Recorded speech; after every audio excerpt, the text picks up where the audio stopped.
हरे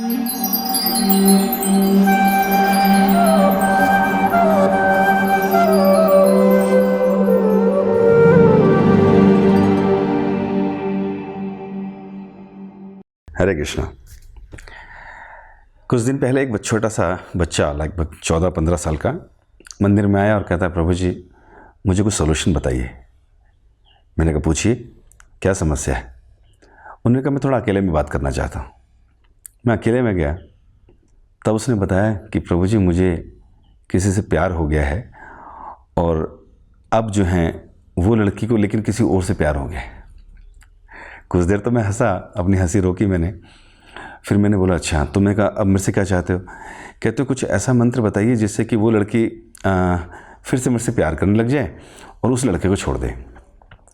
फिर मैंने बोला कि अगर वो लड़का किसी दोबारा मंदिर में चला गया और उसने भी ऐसा कुछ मांगा कि वो लड़की तुम्हें छोड़ दे फिर।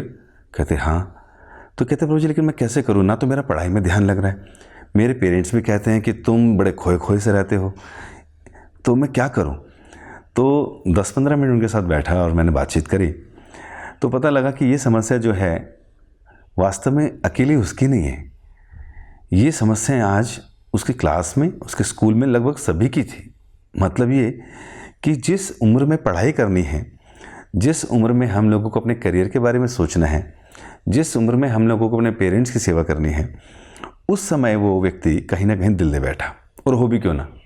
बताया जाता है कि लगभग ये उम्र ही कुछ ऐसी है जब लोगों का दिल कहीं ना कहीं लग जाता है, क्योंकि इस समय लोगों की जो बॉडीली ग्रोथ होती है, फिजिकल जो चेंजेस आते हैं, उस समय चाहे लड़की हो चाहे लड़का, उनके अंदर कुछ ऐसे हार्मोन्स डेवलप होते हैं जो उनको बहुत एजिटेटेड रखते हैं। और ऐसे समय पर अगर बच्चों को ठीक प्रकार से गाइड ना किया जाए या प्रॉपर एंगेजमेंट्स ना हो या वो करियर ओरिएंटेड या स्टडीज़ ओरिएंटेड ना रहें इस समय पर, या फिर फिजिकली स्ट्रेंथ अर्थात पैशन को ना वो डिस्चार्ज करें किस प्रकार, गेम्स के द्वारा खेलते हुए, शारीरिक एक्सरसाइज के द्वारा, तो फिर कहीं ना कहीं इस प्रकार का पैशन किसी और जगह डाइवर्ट हो जाता है। तो हमने उनको बताया कि ये समस्याएं इस उम्र में सभी के साथ जो है परेशानी पैदा करती है। आखिर वास्तव में ये होता क्या है इसी उम्र में, क्यों? क्योंकि कुछ ना कुछ हार्मोन्स ऐसे डेवलप हो रहे हैं, शरीर के अंदर पैशन ज़्यादा है। और अब क्योंकि बच्चे जिस समय उनको पढ़ना चाहिए, करियर की तरफ ध्यान देना चाहिए, उस समय ये सारी चीज़ें हो जाती हैं। और उसका एक कारण ये भी है कि कंडीशंस बड़ी फेवरेबल है। कैसे फेवरेबल है? एक, जब बच्चा इस उम्र में होता है तो वो जब अपने आसपास देखता है तो कुछ बड़े बच्चे, कुछ लड़के, युवक और युवतियाँ सड़कों पर, बाइक पर, पार्कों में कहीं ना कहीं उसको देखता है, तो उसके दिमाग में एक विचार वहीं से आना शुरू हो जाता है। दूसरा, बड़े बड़े बिलबोर्ड्स देखता है जिसमें कहीं ना कहीं युवक और युवती आपस में आलिंगन करते हुए या चुंबन करते हुए देखे जाते हैं। टेलीविज़न चैनल्स पर या फेसबुक पर या यूट्यूब पर इस प्रकार के वीडियोस की भरमार है जो पूरा का पूरा युवक और युवतियों के प्रेम प्रसंगों को दिखाता है। वो भी देखकर वो कई प्रकार की चीज़ें स्कैन कर लेता है और विचार डेवलप होना शुरू हो जाते हैं। या फिर यूं कहें कि जो हमारा को स्कूल्स में भी जो एनवायरनमेंट दिया जाता है, जिसे हम को एजुकेशन बोलते हैं, उसमें भी हम देखते हैं कि ईजीली युवक और युवतियाँ आपस में बातचीत करना, फ्री मिक्सिंग और हर प्रकार की चीज़ें शुरू हो जाती हैं। इसका मतलब सारा का सारा वातावरण ही इस प्रकार का तैयार है जो लोगों को प्रेरित करता है इस प्रकार के कामों के लिए। अपने आप को कोई बचाए तो कितना बचाए। तो हम देखते हैं कि स्कूल्स भी, पहले जो स्कूल हुआ करते थे या वैदिक समय पर, तो जो युवक हुआ करते थे उनको पेरेंट्स गुरुकुल में भेजा करते थे जो घर से काफ़ी दूर होता था। चाहे हम महाभारत की बात करें या कृष्ण बलराम की बात करें, जब उन्होंने भी शिक्षा ली तो उनको गुरुकुल में भेजा गया। गुरुकुल में बच्चे कुछ वर्षों तक रहते थे और गुरु की निगरानी में शिक्षा देती लेते थे। उस समय उनको वेदों का अध्ययन और इस प्रकार का आत्म साक्षात्कार की पढ़ाई पढ़ाई जाती थी, जिससे कि उन्हें पता होता था कि जीवन का लक्ष्य क्या है और उनको किस प्रकार आगे बढ़ना है। गुरु का काम होता था कि बच्चों की टेंडेंसीज को नोट करे कि किसके अंदर ब्राह्मणिकल क्वालिटीज़ हैं, किसके अंदर क्षत्रिय की क्वालिटीज़ हैं, कौन बिजनेस माइंडेड है और कौन सबको सर्व करने का मूड रखता है। ऐसा कर कर गुरुजन उनको उन्हीं के वृत्तिपरक कार्यों में लगाते थे। और लड़कियों के लिए भी अलग से स्कूल से गुरुकुल हुआ करते थे, जहाँ पर वैसे तो पहला गुरुकुल उनका घर ही होता था, जहाँ माताएं उनको समझाती थी कि किस प्रकार रहना चाहिए, किस प्रकार कुकिंग करनी चाहिए, किस प्रकार के घर के कार्यों को करना चाहिए और किस प्रकार सबको खुश रखना चाहिए। सारे स्किल्स वो घर पे सीखते थे। या फिर इस प्रकार के गुरुकुल जहाँ पर सभी लड़कियाँ सारे काम सीखते थे। उन गुरुकुल्स में ही बच्चों को ये समझाया जाता था कि हमें किस प्रकार, जब हमारे अंदर हार्मोन्स जो डेवलप हो रहे हैं, फिजिकल चेंजेस आ रहे हैं, उस समय किस प्रकार उनको एंगेज रखना, ये सब समझाया जाता था। लेकिन अब क्योंकि वातावरण बहुत ही फेवरेबल है इन सब चीज़ों के लिए, तो निश्चित रूप से हम चाहते तो हैं कि हमारा बच्चा अच्छा पढ़कर अच्छा करियर ओरिएंटेड हो, लेकिन हम देखते हैं कि बीच में कई प्रकार के ऑब्स्टेकल्स आ जाते हैं, चाहे वो लड़की के माध्यम से देखें या लड़के के माध्यम से देखें। और इस उम्र में अगर किसी ने कहीं पर एक्साइटमेंट के बेसिस पर या दिल लगी के बेस पर अगर अपना मन, अपना हृदय कहीं दे दिया, तो अब वो हृदय किसी और जगह देना बहुत मुश्किल हो जाता है। ना तो उसका पढ़ाई में दिल लगेगा, ना वो अपने पेरेंट्स को ठीक टाइम से टाइम दे पाएगा, कुछ नहीं कर पाएगा। तो ऐसी स्थिति से कैसे बचें? तो अब आजकल के वातावरण के हिसाब से देखें तो बहुत मुश्किल है, लेकिन फिर भी प्रयास किए जा सकते हैं, क्योंकि हम लोगों को प्रयास करना चाहिए कि इस तरह की मूवीज़, इस तरह के चलचित्रों को नहीं देखना चाहिए जो हमें प्रवोक करते हैं कि इस प्रकार के संबंध बनाने में।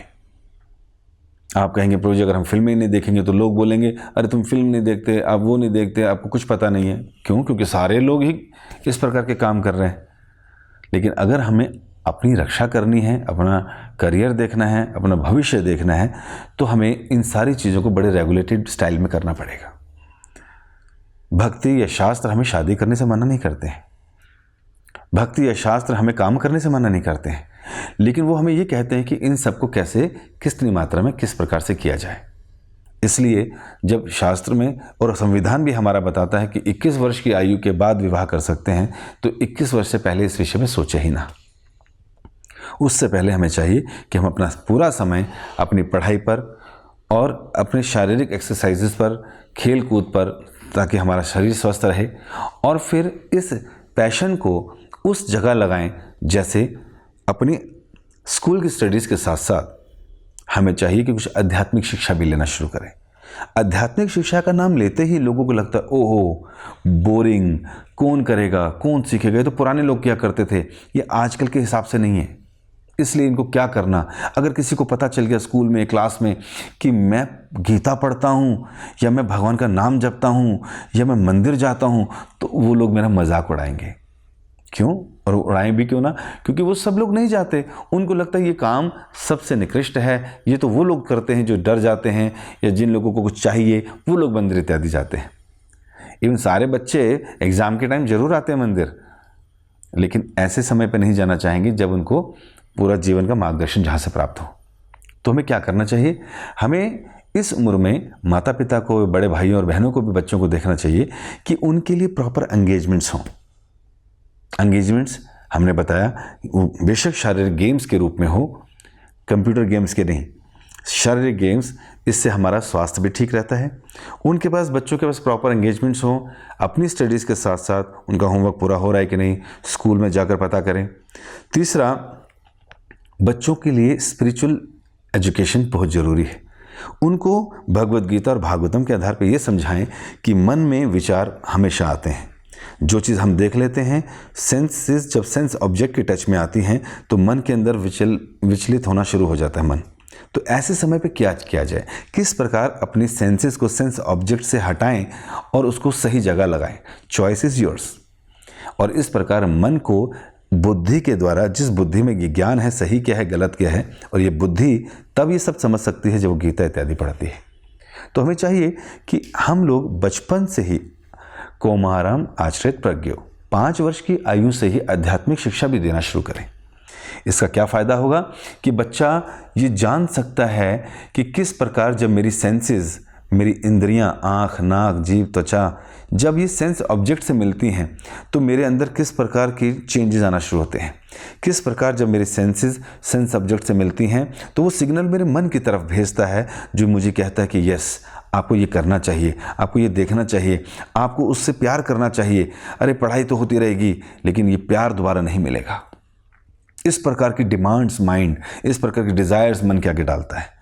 लेकिन अगर हमारी बुद्धि भगवत गीता, भागवतम और अच्छे मार्गदर्शकों के बीच में चल रही है तो वो हमें बताएंगे कि नहीं, हमने ये सीखा था कि इसकी एक उम्र होती है, इसके लिए सही तरीका कुछ और है जो वैदिक शास्त्रों में बताया है, तो अभी मुझे अपना करियर देखना है, तो मुझे क्या करना है, इस प्रकार के विचारों को नेग्लेक्ट करना है और अपनी सेंसेस को उन सेंस ऑब्जेक्ट से के पास जाने से रोकना है और उसको सही दिशा देकर उसमें लगाना है।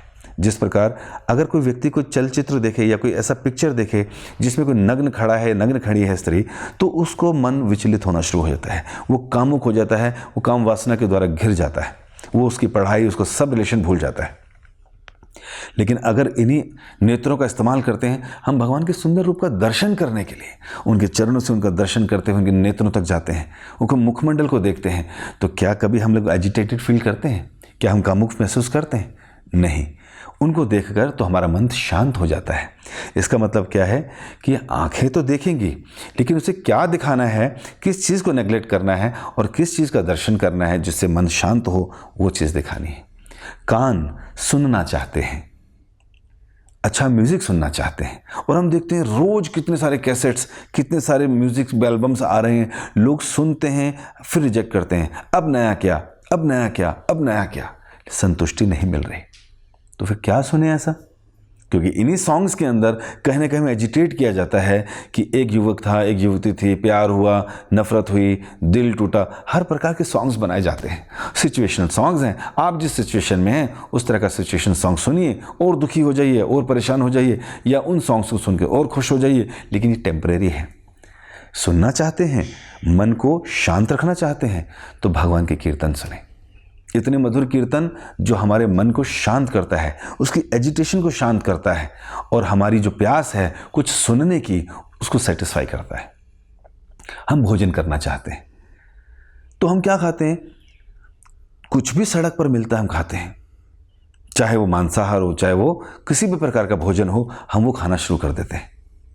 लेकिन हमें क्या पता है कि ये जो भोजन है, भगवत गीता कहती है, जिसमें अधिक मसाले हैं, अधिक मिर्च है, अधिक नमकीन है, अधिक उष्ण है, अधिक गर्म है, ऐसे भोजन करने से हमारे अंदर रजोगुण की वृद्धि होती है। ये रजोगुण क्या है? यही तो वो गुण है जिसके कारण हमारे अंदर हमेशा मन विचलित रखने का जो है, मन विचलित रहता है और किसी भी डिमांड को पूरा करने के लिए हम लोग एकदम अग्रसर हो जाते हैं। तो इस प्रकार का फूड जो हमें एजिटेट करता है, जो हमारे अंदर पैशन बढ़ाता है, उस प्रकार का फूड ना लेकर हमें सात्विक फूड लेना चाहिए। रसीले, जूसी फ्रूट्स और भगवान को अर्पित भोजन को, ये हमारे मन को शांत रखता है, हमारी इंद्रियों को शांत रखता है। और इस प्रकार क्या होता है कि जब मन शांत रहेगा, रजोगुण सबड्यू रहेगा, सतोगुण की वृद्धि होगी, तो इस प्रकार के विचारों को हम इजीली नेग्लेक्ट कर सकते हैं। तो जो हमारी सेंसेस हैं, जिन्हें जैसे नाक भी एक सेंस है जो सूंघना चाहती है, तो सुगंध सूंघते हैं हम लोग भगवान के चरणों को में पड़े हुए पुष्पों को, तुलसी को सूंघे, इससे हमारा शुद्धिकरण होता है। हम त्वचा से ज्ञान लेते हैं कुछ ना कुछ टच कर, तो भगवान के भक्तों का आलिंगन करें, उनके चरणों को छुएं, तो इससे हमारी सेंसेस सेटिस्फाई होती हैं। तो ये जो सेंसेस हैं, 5 सेंसेस जो नॉलेज एक्वायरिंग सेंसेस हैं, जब इस सेंस सब्जेक्ट से मिलती हैं तब ये सारी समस्याएं शुरू होती हैं। और युवावस्था में तो ये बहुत ज़्यादा एजिटेटेड रहती है। इसलिए जब युवावस्था में जब हमें पढ़ाई करनी है, उस समय ये कहीं ना कहीं अपोजिट सेक्स के प्रति आकर्षित होकर हम लोगों को एजिटेटेड रखता है और हमारी पढ़ाई की जो समय है उसको वहाँ से हटाकर गलत जगह पर ले जाता है। और फिर हमारा करियर कुछ समय के बाद जब हम देखते हैं कि हमारे ही कुछ मित्र आज अच्छी अच्छी पोस्ट पर लगे हैं और हम कहीं पर हैं, हम कहाँ रह गए? क्योंकि हमें 15 साल या 16 या 15, 13, 14 साल में प्यार हो गया था और उसकी वजह से हमने 1-2 साल अपने ख़राब कर दिए, रोए, दिल टूटे, she loves me not, she loves me not, और सारे के सारे फूल ख़त्म कर दिए बाग के, कोई फ़ायदा नहीं हुआ। इसलिए जो हमने बताया, सेंसेस को सेंस सब्जेक्ट से कैसे दूर करना है, कैसे इस तरह के थॉट्स को नेग्लेक्ट करना है और इन सेंसेस को किस प्रकार पॉजिटिवली एंगेजमेंट देनी है, ये ध्यान रखना चाहिए। और मन को शांत करने के लिए त्रायते इति मनः, अर्थात मंत्र का जप करना चाहिए। हरे कृष्ण कृष्ण कृष्ण हरे हरे, हरे राम राम राम हरे हरे। इन शब्दों के अंदर वो पोटेंसी है कि जैसे ही हमारी वाणी पर आता है और जब हम इसको बोलकर सुनते हैं तो हमारे कर्णों के द्वारा ये हमारे हृदय में जाता है और हमारे मन को ये शांत कर देता है। और फिर ज्ञान चाहिए कि हमारे लिए क्या सही है क्या गलत है। ये ज्ञान कैसे मिलेगा? हम लोगों से पूछते हैं, सर आप बताइए सही क्या है गलत क्या है। अगर स्कूल के ही किसी सीनियर से पूछोगे कि सर मुझे किसी से प्यार हो गया है, आप मुझे बताओ क्या करूं। उस लड़की को किसी और से प्यार हो गया, मैं क्या करूं? वो कहेगा अच्छा ऐसा हो गया तो तुम कोई और लड़की देख लो।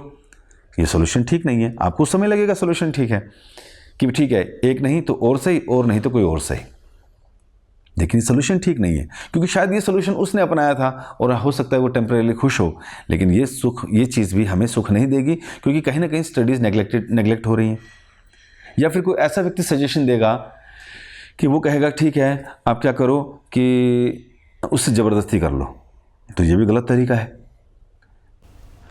तो इसमें एक्चुअली एक एग्जाम्पल या एक स्टोरी दिमाग में आती है कि एक बार एक राजा था। ये राजा घुड़सवारी करता हुआ अपने राज्य में चक्कर लगा रहा था, जंगलों की तरफ बढ़ा, शिकार करते हुए काफ़ी आगे चला गया और अचानक उस राजा ने देखा एक बड़ी सुंदर युवती जंगल में अकेली। बहुत आकर्षित हुआ उसकी सुंदरता से, उतरा, बातचीत करी और कहा देखो मैं तुम्हारी सुंदरता से बहुत आकर्षित हूँ और मैं तुमसे विवाह करना चाहता हूँ।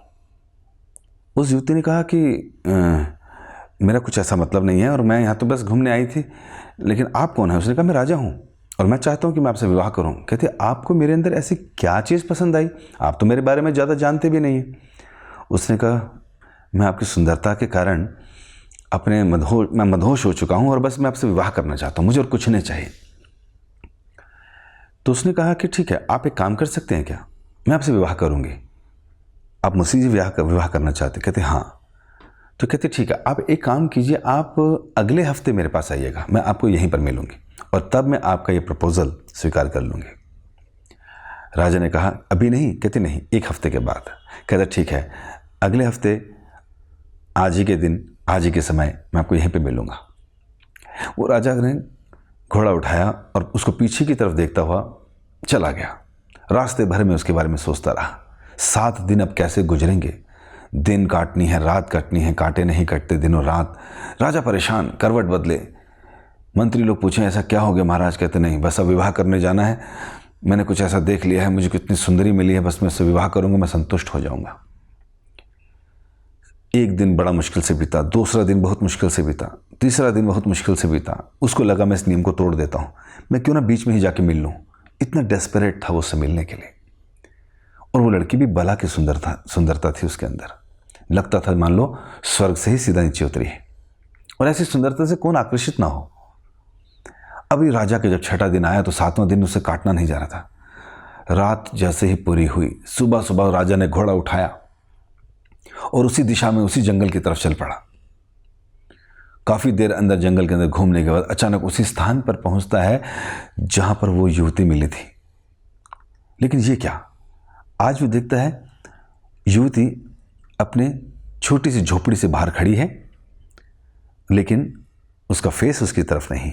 राजा घोड़े से नीचे उतरता है और उस महिला के पास जाता और कहता है मैं पिछले हफ्ते भी यहाँ आया था और मुझे यहाँ पर एक युवती मिली थी, मैं उससे मिलना चाहता हूँ, क्या आप मुझे बता सकती हो कहाँ है? तो युवती ने कहा कि मुझे याद है तुम पिछले हफ्ते आए थे, तुमने मुझे विवाह का प्रस्ताव भी रखा था मेरे आगे और आपने कहा था कि मैं विवाह करना चाहता हूं आपसे, और मैंने आपको 7 दिन की मोहलत दी थी। कहते तुम्हें ये सब कैसे पता चला? कहती कि वो स्त्री मैं ही तो हूं। कहते नहीं, वो स्त्री आप नहीं हो, आप तो कोई अधेड़ उम्र की बदसूरत सी महिला लगती हो, आपको ये सब उसने बताया होगा, आप मुझे जल्दी से बताओ वो स्त्री कहाँ है, वो तो बहुत ही सुंदर थी, मैं उससे विवाह करना चाहता था। उसने कहा आपको यकीन नहीं होता राजन, मैं वही वो स्त्री हूं जिससे आप विवाह करना चाहते थे। कहते लेकिन वो तो बहुत सुंदर थी, आप वो सुंदर नहीं हो, आप उतनी सुंदर नहीं, आप तो बिल्कुल अधेड़ उम्र की 50 साल की स्त्री लग रही हो और इतनी झुर्रियां, इतनी कमजोर, मतलब आपको देखने तक का मन नहीं कर रहा। ओह, तो आप उस सुंदर स्त्री से मिलना चाहते? कहते हाँ, उसी की तो बात कर रहा हूं, उसी से मुझे विवाह करना था।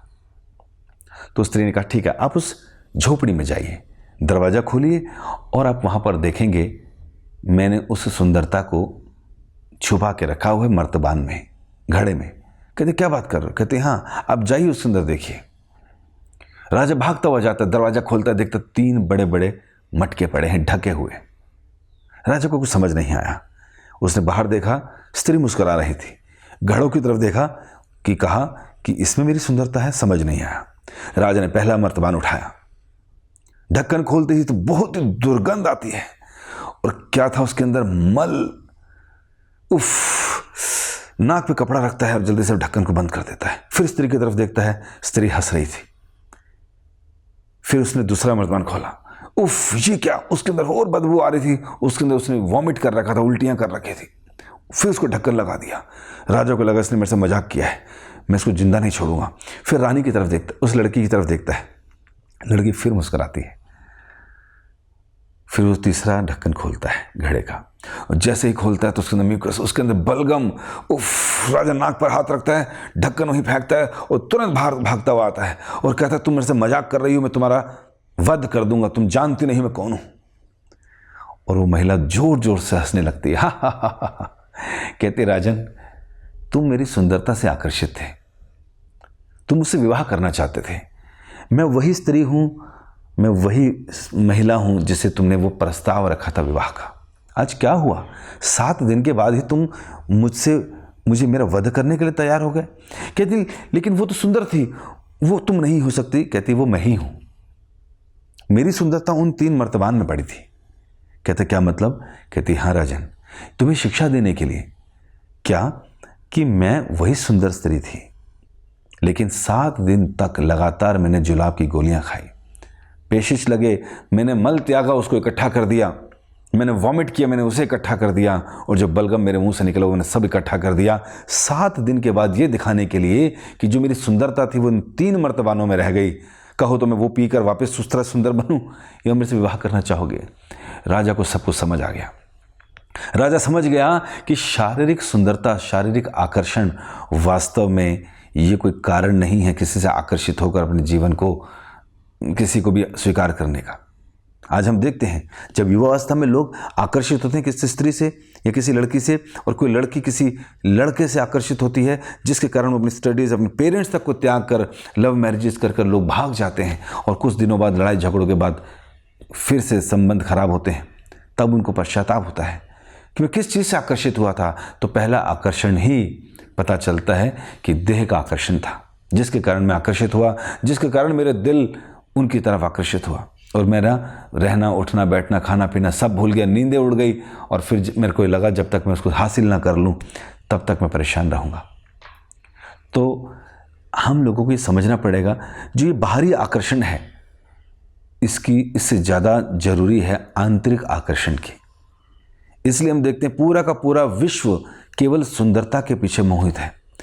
हम लोग होर्डिंग्स देखते हैं, हम लोग टेलीविज़न चैनल्स में मूवीज़ देखते हैं, सब लोग उसमें नृत्य कर रहे हैं, अच्छे अच्छे फेसेस को फ्रंट पे रखा जाता है, स्माइलिंग फेसेस को फ्रंट पे रखा जाता है, लोगों को प्रोवोक किया जाता है कि ब्यूटी यही है, इसको हासिल करो। लोग बचपन से अरमान लगाने लगते हैं कि विवाह करूँगा तो ऐसी स्त्री से, विवाह करूँगा तो ऐसे लड़के से करूँगी, और जब जीवन साथी मिलता है तो वो उस लेवल का नहीं होता या उतना सुंदर नहीं होता, और फिर लोगों के जीवन में परेशानी और दुख सता आते हैं।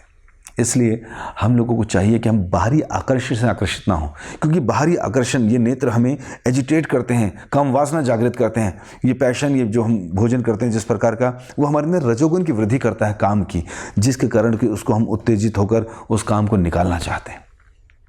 इसलिए सभी को ये संदेश दिया जाता है कि वो ध्यान रखें कि इन इंद्रियों का कैसे इस्तेमाल करना है, किस प्रकार अपने मन को उन इंद्रियों के विषय भोग में जाने से उसको रोकना है, और किस प्रकार ज्ञान का सही उपयोग कर हमें भक्ति में आगे बढ़ना है। तो इस तरह से हम लोग अगर करेंगे तो निश्चित रूप से हम लोग आगे बढ़ सकेंगे। तो अगर हम भक्तों के पास आएंगे या ऐसे लोगों के पास आएंगे जिन्हें ज्ञान है कि सही समय पे क्या दिशा देनी है, वो हमें बताएंगे कि इस उम्र में इस प्रकार का प्यार आपको कई बार होने वाला है। 25 साल तक की उम्र में ये होता ही रहेगा, जब तक आप उस मन को सही एंगेज नहीं रखेंगे। तो एक भक्त, एक गुरु जो है वो आपको बताएगा कि इस बात को कैसे समझें कि हमारे लिए सही क्या है और गलत क्या है। ये हमें पता चलेगा भगवद गीता और अन्य ग्रंथों को पढ़कर। उसमें पता चलेगा कि किस प्रकार हमारे मन को कंट्रोल कर सकते हैं। जब हमारी इंद्रियां विषय भोग से मिलती हैं और हमें एक सिग्नल देती हैं कि ये कर लो या ये खा लो या उसको देखो या उससे मिल लो। इस प्रकार के सिग्नल्स को हमारा मन जब ये बुद्धि के पास भेजेगा तो बुद्धि कहेगी सर अभी आपका करियर पहले है, अभी आप इस तरह की चीज़ें करोगे तो आप फेल हो जाओगे, मार्क्स कम आएंगे और आप अच्छी जगह पर एडमिशन नहीं ले पाएंगे, जिससे आपका करियर ठीक नहीं होगा। करियर ठीक नहीं मिलेगा, जॉब ठीक नहीं मिलेगी, अच्छी एजुकेशन नहीं होगी तो जॉब ठीक नहीं मिलेगी, अच्छे पैकेजेस नहीं होंगे तो आप अपने परिवार को ठीक प्रकार से नहीं चला पाओगे। नहीं किसने देखा है, देख लेंगे, करियर की बात है, ये सब बोलने की बातें हैं, किसने देखा है। तो ये बोलकर अगर हम करेंगे और आज का अपना प्रेजेंट खराब कर लेंगे तो नुकसान होगा। इसी तरह कुछ लोग बोलते हैं किसने देखा है भगवान, किसने देखे शास्त्र, ये भी तो किसने लिखे होंगे, और फिर अपने जीवन को whimsically जीता है और उससे नुकसान क्या होता है कि आज अपना प्रेजेंट को अच्छे ढंग से जीने के चक्कर में ये भी हमें बड़ी बड़ी डिजीज़ की तरफ ले जाता है और भगवान को नेगलेक्ट कर कर हम लोग और अंधेरे में गिर जाते हैं। इसलिए उन युवाओं के लिए या उन युवतियों के लिए एक मैसेज कि क्यों ना हम लोग भगवत गीता और इस मंत्र की सहायता से साथ में अपनी स्टडीज़ को और अपने फिज़िकल स्ट्रेंथ को इस प्रकार बरकरार रखें ताकि हम लोग रिजेक्ट कर सकें, इतनी शक्ति मिल सके मंत्र से कि हम रिजेक्ट कर सकें इस प्रकार के सिग्नल्स को, इस तरह की चॉइसेस को जो हमें नेगलेक्ट करनी चाहिए, जिसकी वजह से हमारा करियर समाप्त हो सकता है। और अगर कुछ ज़्यादा दिल लग गया है तो दिल लगने का मतलब है कि we have invested some time in particular thought, उस विचार में इतना ज़्यादा हमने कर दिया है कि अब वो हमें दुख दे रहा है, तकलीफ़ दे रहा है। और हम जानते हैं कि कई बार लोग जब इसको हैंडल नहीं कर पाते तो वो गलत कदम भी उठा लेते हैं, सुसाइड भी कर लेते हैं। तो हम लोग इतनी एग्रेसिवली इन सब चीज़ों की ओर ना आकर्षित हों, ज्ञान अर्जित करें, मंत्र करें और सेंसेस को, सेंस सब्जेक्ट से, इस प्रकार के सेंस से नेगलेक्ट करें, तभी हम लोग कुछ अपने जीवन को ठीक प्रकार से जी पाएंगे, वो भी इस तरह के शहरों वाले जीवन में जहाँ पर हर समय हर चीज़ हमें प्रवोक करने के लिए ही दिखाई देती है। तो इसलिए मेरी आप सबसे प्रार्थना है कि हम लोग इस प्रकार के जीवन को जिएं जो हमारे को शांति दे, सुख दे, और इस तरह की चीज़ों को नेगलेक्ट करें जो हमारे को आज भी परेशान करेगा और कल भी परेशान करेगा। इसलिए अगर किसी का दिल लग गया है तो ध्यान रखें ये दिल मन के अटैचमेंट के कारण है। अपने मन को डाइवर्ट करें और अपना फ्यूचर देखें कि हमारे को क्या करना है, और इस प्रकार बार बार उस विषय के विषय में ना सोचें जो आपको तंग कर रहा है। मन को प्रॉपर एंगेजमेंट दें, किसी न किसी गुरु या अच्छे भक्त की शरण में जाएं जो प्रामाणिक है, और तब उनसे गाइडेंस लेकर अपना करियर संभालें। धन्यवाद। हरे कृष्णा।